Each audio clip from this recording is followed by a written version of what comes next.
প্রায় ৯৬ কিলোমিটার গতিবেগ সম্পন্ন গত ৪ এপ্রিলের ঝড়ে পল্লী বিদ্যুৎ সমিতি ও বাংলাদেশ বিদ্যুৎ উন্নয়ন বোর্ড পিডিবির লাইনের ক্ষতি হয় প্রায় ৬,৫০০ কিলোমিটার।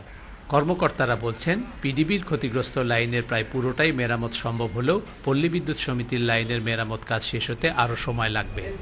৩,০৮,০০০ গ্রাহকের মধ্যে অলরেডি ২,৮৫,০০০ গ্রাহক আমরা চালু করতে পেরেছি।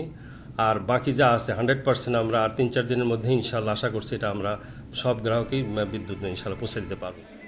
সমিতির তথ্য অনুযায়ী এখনো বিদ্যুৎহীন রয়েছে প্রায় ২৫,০০০ গ্রাহক। এসব গ্রাহকের বেশিরভাগই প্রত্যন্ত গ্রামের।